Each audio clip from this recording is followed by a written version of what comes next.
Love and hate. Yes. So you're probably wondering, what's this guy from Boston doing here? Right? But it's really interesting because as I'm going to do my quick TED Talk, I just want to maybe share a few things. First of all, conferences are easy. You can walk out the door and don't do a damn thing with anything you've learned, except you said you attended a conference. When I come up and I feel like it's not about speaking, I come from a place called community. And what this is just a kitchen table. When we love people enough, we're ready to have an honest dialogue. Let me be clear too, this isn't about the title you carry, that's what you do. I really want to talk about who you are as people. We want to talk about a critical component to this work is a re-envisioning of the role that philanthropy should play. Totally re-envisioning a role of philanthropy. And what I want to do is share just my thoughts, my comments, and just some of the things that we happen to be doing in Boston. And the thing I'm most excited about is to let folks know this is, I think, my 4th trip to LA. I love coming to LA. And when we come to LA, you have to do it on one thing, you have to do ground truth. So it isn't that I know Blinky. When I'm out with Blinky, we're hanging out in the neighborhoods. Same thing with Big Mike. My brother, West Coast, that's weird in philanthropy, East Coast and West Coast. Rob, we've had Georgia come to Boston, and Georgia actually did a book signing at the foundation, and we had a delegation from LA spend time with a delegation from Boston on the streets to talk about this, because the only difference we really have, folks, is distance. And if we don't get better at closing distance, we're not going to be able to solve problems. And the distance is that when we come together as people, let me be clear, this isn't a philanthropic thing, this isn't a government thing, it's not a nonprofit. We have a moral obligation that every child deserves to be healthy, safe, educated, and warm. And if we just start from that premise, then the rest of it goes. I don't know who's tricked us to believe that it's sectoral. It's this sector, that sector. Someone tricked us to debate, is it when you're young or when it's with your own? It's all of it. So it is the collective energy that you get them at 18, but if you get them at 2, it all matters. We're spending time competing, breaking down each other, and saying what I do works best because I have populations. Eliminate it, folks. That keeps us from doing the real work of what we really need to do. So I come in and I just have I'm very simple. I have a very simple process that we do. I start at the premise that you have to start at ground truth. Some call it data collection. Ground truth is basically when you go out and you talk to folks, you find out what's really happening. I've never understood why we fund researchers to go talk to the same young people in our neighborhood to tell us what we should be asking them ourselves. It's a fascinating one. So when I joined the foundation, one of the first things, and I'm a nonprofit guy, whatever that means, but I say the community raised me. So one of the first things that I want to do is we started an office, a satellite office. And we put our satellite office, happened to be right near a housing development. And for us that grew up, it's the projects, but we've gotten sophisticated in calling it housing development. So the Boston Foundation has an office right near the projects. Couple of things. One, why are people paying $38 to come park in our building to go upstairs? And listen, we have a beautiful building. We're the Ivory Tower. So I'm not mad at that. What I just do is I bring people to the Ivory Tower and we have our community meetings, community rallies. We do all of these things.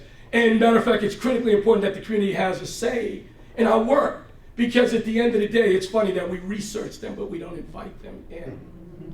So folks, we started a point of ground truth. We also have to do what I call high-touch philanthropy, or what do we call a community engagement. See, I do this crazy thing in Boston, and I see my girl Lynn who's here, and folks from Boston. See, I take the richest guys in Boston, donors, I bring them on the street to hang out with folks. I don't bring them out to say our community's bad or good. I bring them out to say, come touch it and see it. So the initiative that I launched called Street Safe Boston, and you do the research, I launched this initiative 5 years ago and says, I will raise $20 million from the private sector to create one of the most comprehensive youth violence strategies in America.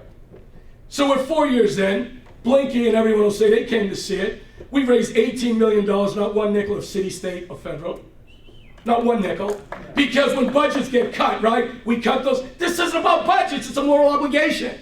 So why can't the private sector invest and commit to something that's going to benefit them? Folks, we all know, because we're smart people, that we will have a work shortage in America because we have more folks that are incarcerated, more young folks who are dead, more young folks who are dropping out, and all of a sudden what we'll have is an unskilled workforce. So people say, why are the business community investing? They're investing in their future. I am not afraid to say we got to solve the youth violence problem, but at the same time, I got to start addressing the economic problem in the future. So here's the funniest thing. You can keep paying taxes down and building prisons, or what you can do is invest in a young brother right now and making sure that your company will thrive.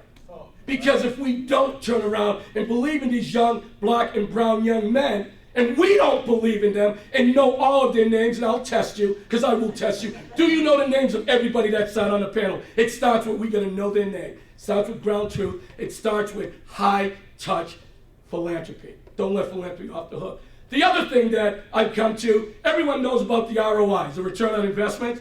Has anyone ever thought about the ROCs? What's the return on community? So a question that I ask my staff every day, if the community had the money, would they fund us? If the community had the money, would they fund you? Do you know? Are you as good as you think you are? Are you as good as you think you are? When you write that great story, go out to the community and ask them if they wrote the story, would it sound similar to yours? Folks, we have to make sure that the community is the answer. There has to be the ROC. Now let me be clear. It's not an either or, it's both. I understand the return on investment, right? Because we're good at training folks. But I also love when I go out, and not the nonprofit director who comes in and sells grants, because I do give away $20 million a year. That's my job. But I also love when I walk in a health center and I'm talking to families that are waiting. I love when I'm talking to young brothers.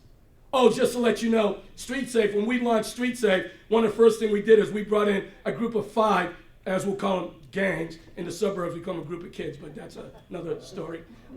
We brought these 5 groups in, and the 5 groups told us what we should do and not do. The funniest thing, 90% of the nonprofits that told us they work with this group, those young folks said, if you fund them, we're not going anyway because they don't care. Who knew better than them?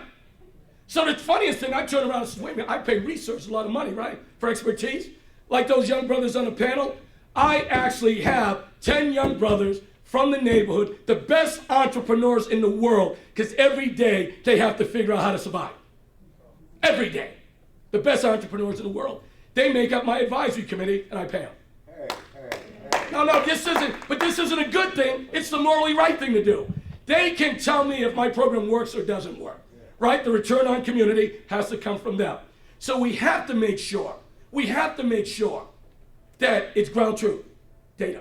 We have to make sure it's high touch, community engagement.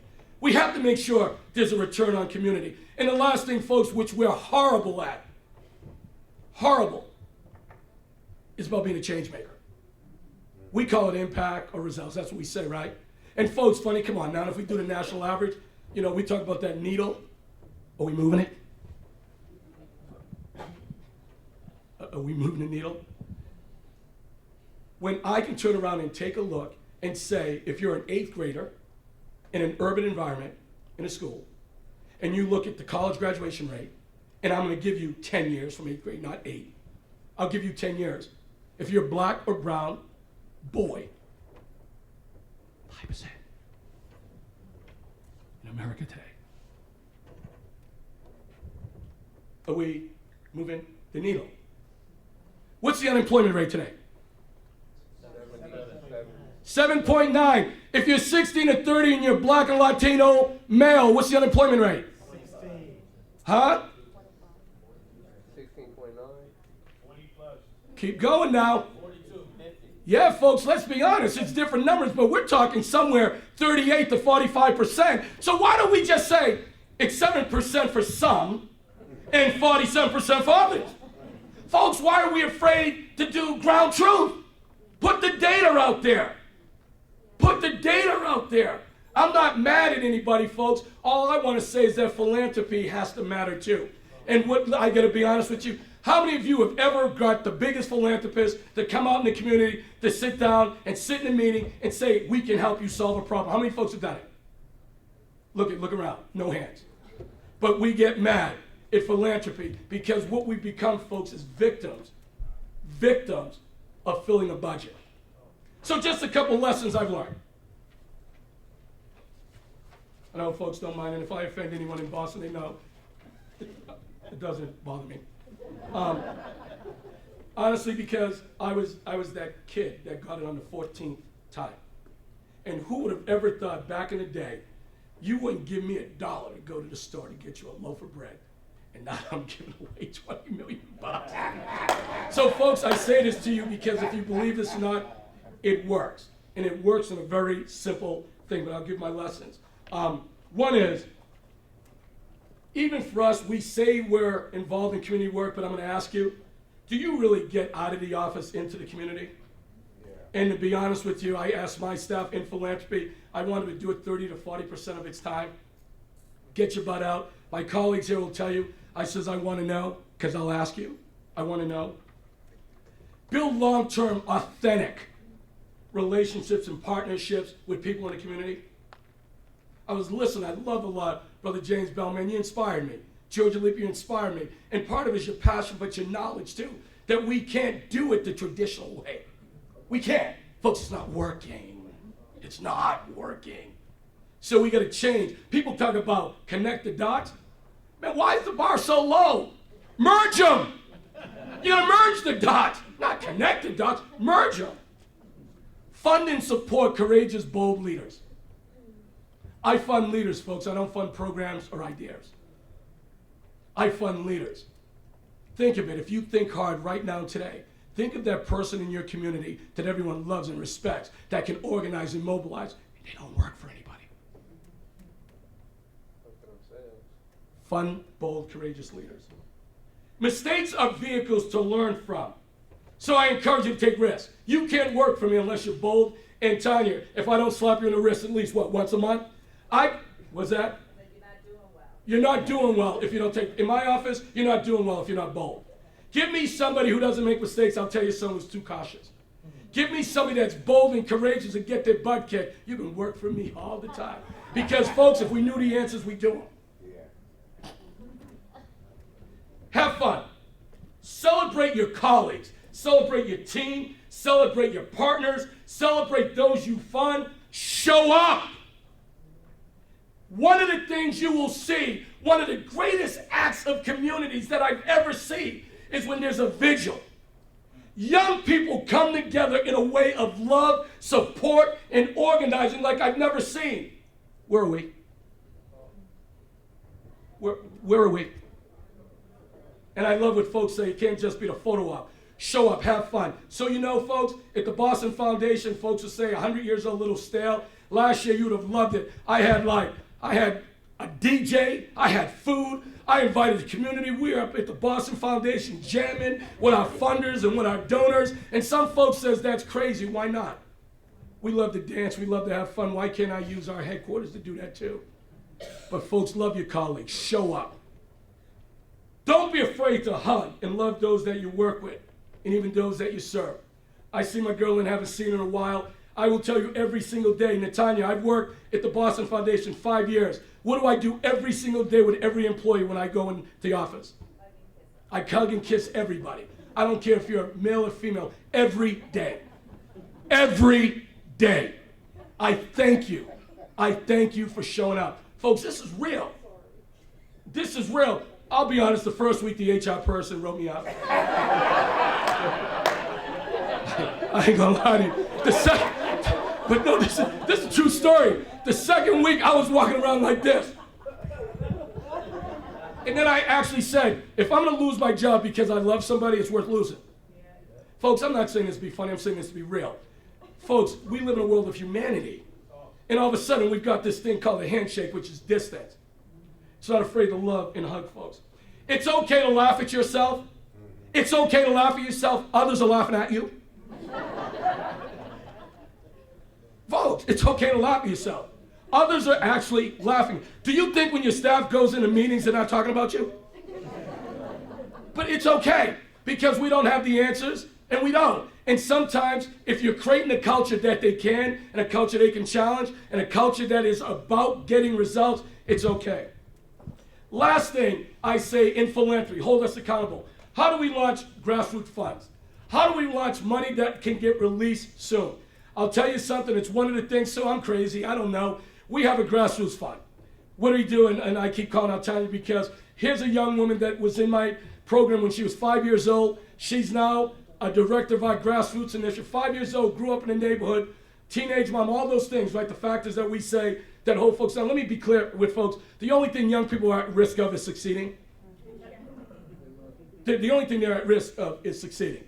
And we just have to make sure we believe that. So Tanya runs this. I can turn around if we see a need, right? It's not a grant, folks. If I see a need of something that's happening in the community, I can make a grant right away. Up to $7,500, solve a problem. What the heck is this thing every 3 months? Somebody got to submit a proposal and we got to wait until like there's an answer? There were a group of women who were doing a garden. Their irrigation system broke. $3,500. Fund that. The last thing that I'll say to you, what I say to every group of young people, and I'll say this to you, I got you. I got you. I got you. I look young people in the eye all the time and let them know, I got you. I love you so much, I will kick your ass. I got you. I will do what it takes. Because, folks, I stand here as that beacon of every young brother you've seen today, that you looked at me and believed in me, and then I stand here. Folks, we got work to do. Re-envision philanthropy. Bring philanthropy in as a partner. Don't let us off the hook. Engage us in the conversation. We matter too. I will put an offer out. Georgia Leap and everyone will say it. Blinky will say, anyone that's coming to Boston, please let us know. We'd love to host you. This is my 5th time in LA in over a year. I come back because you may not know this. What you're doing is amazing. And you are a model and a leader around the country. So now I'll open up to a couple of questions. Thank you for listening.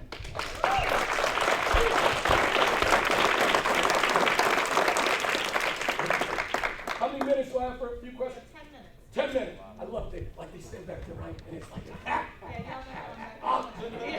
and I was like sitting back going, do folks like know me? I don't play by rules. So we'll take questions, comments, thoughts, and disagreements. That's fine too. You have to talk in You see why she keep me in check, then please. I do know you, and I do know you don't play by the rules, and that's actually my question. Coming from a place like Boston, where you have to play by the rules, and everybody plays by the rules, and there is such an oppressed social justice movement in Boston. How are you still alive?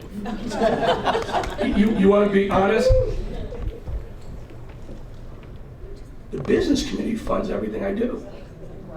I walked in the foundation, my press announcement said, Robert Lewis, community leader, this is that, they did that. My first 5 meetings were with CEOs, and when everybody walked in and seen who I was meeting with my first week, all of a sudden what happened even at the foundation? It changed. That's why I says when I launched this, it's a public-private partnership. When I've launched a few other initiatives, all the initiatives we usually launch in Boston, I launch it with the private sector. Some of my greatest friends are the Boston Business Journal. So we go and we speak at the Boston Business Journal. I also know, and I'm not stupid enough to know who has influence and power in the city. And the funniest thing, when I talk to the business community, I started to point that their moms, their dads, their aunts, their uncles, their coaches, and stuff. What we do is we get caught up in, Georgia said titles, we get caught up in CEO and all of those things. Business community wants their investments to work. What better place than to bring them on the ground to talk to real folks to see if it works? And I'm going to tell you honestly, a lot of the folks that we're hiring in our Street Safe program, these gangbangers, they're working in those companies that the folks who came out and touched it on the street are hiring them. Because what is the thing that businesses have to do to be successful? They have to take risks. Businesses take risks every day. So who do you think is almost easier to do is to believe in these young folks, but they touch it. So from a government sector, Lynn knows I work in the mayor's administration, and me and the mayor have a love relationship now that I'm not there. But honestly, and I think part of it was, and let me tell you, I held the government accountable too. So it's about real talk, but it's also what is this collective energy that we have to do, because if we're all standing side by side, who's going to slow us down? Thank you. I want to know, is it possible you have Street Safe Boston? Is it a way to make another satellite, maybe from Boston to LA, or where we can get started from maybe today and have the people that start in here at the California Wellness Foundation start that movement on the West Coast or from LA and outward? It's a great question, and I'll tell you the honest question. I'm not a guy that does the thing called scale. Uh-huh. I built Street Safe to prevent issues in Boston, period. I didn't build Street Safe to go anyplace else. We just launched Street Safe Bermuda about a year ago. And the way this was, we're very clear that we launched it, but you're an independent entity. What we'll do is you come, we'll give you everything we have. You can take it all, you can see it. And if that's something you decide to do, that's up to you. Cities are different. To me, that's why I'm saying I come back. The resources are different. None of this belongs to any of us. So what I would want to do is I want to make sure that we're supporting folks. Some folks may know when they had the uprising in the UK, I was actually advising Prime Minister David Cameron. And I said to David, David, right? Look at that name, David.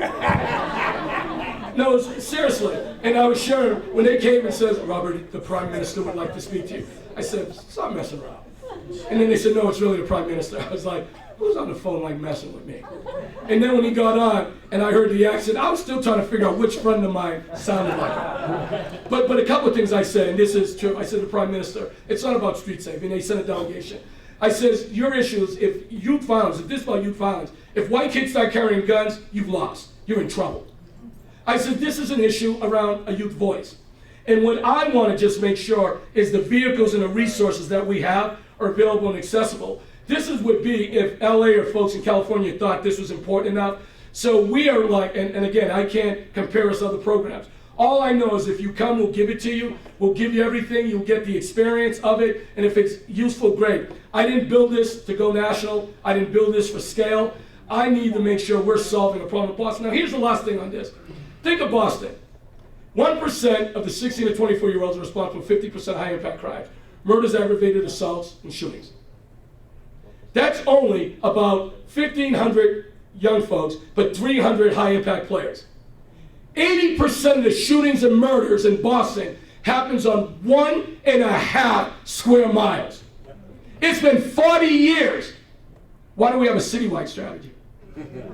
Just something to think about. Other questions, comments, thoughts, disagreements? And I'll get off. Please, Blinky. I just have a comment. I am so glad I came. It's been a long year. Yes, brother. It's been a long, long journey. I got here just at the end of the first gentleman. I got a chance to hear Georgia, and now I've had the treat of listening to you, Robert. The fervor, the fire, the desire, the will, the commitment, the realness, the word not just quantitative, but qualitative. Top down, bottom up, horizontal, any way you want to call it. An infusion is what was needed today. And LA is thriving. You mentioned LA as a model. LA is on the move. Yes. Great things are happening in this city. We've come a long, long way, man. The numbers speak for themselves. The humanity has to now rise up. Oh, yes. The reason why many of us got in this work was because it's really been a calling. Almost many are called, but few are chosen. Because we're the ones that are able to endure the storms of life, the perseverance, man, the resiliency to keep getting up. And so I am glad I came today, man. I almost didn't make it. And I'm glad because I needed this to complete the rest of this year, moving into 2013 with optimism, man, and desire to serve the community that I'm blessed to serve, man. So thank you, guys. I say this, and when we talk about fun and love, brother took a delegation out, and we're hanging out with his brother, and we dancing in the streets, man. We were dancing in the streets. We brought this brother to Boston and turned around. We were dancing in the streets. See, folks, because I say this is because Blinky is an expert. I get fooled if I think he's only an expert in LA. So we got to get this brother in Boston talking to folks and realizing, folks, that we have to move a spirit in this country. Folks, it's immoral, and I'm going to say this, and no pun intended. America's black eye is what's happening with young black and brown men. That's right. It's a black eye, and it's unacceptable. And women. And women, I'm not pleased. I agree with you, please. So I'm not. It is women too. But when I look at the number of perpetrators, and in Boston, here's the interesting. Our black and Latino women academically and are thriving at a level of our Asian counterparts who have always been put up as a model. So as our black and Latino women academically in Boston are thriving, our black men are just getting farther behind. So I tell folks, we talk about, the division between, rich and poor. Folks, the division has grown between poor and middle class. And again, I'm not just blaming, we just need to have that knowledge and figuring out what we're going to do with it. I got 2 more questions before they kick me out, and who knows, I might steal 3 in case of the rules. Anyone? Please. Forgive me because you might just have addressed it, but I noticed in the original part of your talk that you mentioned men and boys of color, and yet girls are the fastest growing rate of incarceration. And while they may be doing well academically in some states, they're falling behind in others. And also, all those kids who get incarcerated are denied medical benefits once they're incarcerated, which also affects their learning disabilities. Right. So just by way of asking about the girls and women who were more at risk than those who were doing well academically. That's a great question. One of the things that, I know you're probably aware of, and as my brother, West Coast Rob, is doing with Bloom, there's this whole national movement around young black and brown boys. And something that I shared with a great colleague of mine in Boston is that I said the movement started because folks just jumped in and said we have to do something. What I would say is let's make sure there's not this I'd say let's take the best minds too to really thinking about what do we do for young women as well. And we at the foundation are ensuring that we're funding this. The problem with this is too many folks, because of funding, keep saying that everything is working well. So we're in this juxtaposition because we're at the conference, right? We can be honest, but we're not hearing that. So we hear in reverse, but we have to make sure the data's up. And the one thing about Street Safe, which is great about us having private money, none of our kids are on waiting lists. We don't fund organizations. The money follows the young people. None of our folks are on waiting lists. We only fund programs that have a history and success rate working with this population. So Street Safe's not a grant making end. We actually hire. So we do GED and job training programs at 9, 10, 11 o'clock at night. You have to be available during the office hours of the young folks.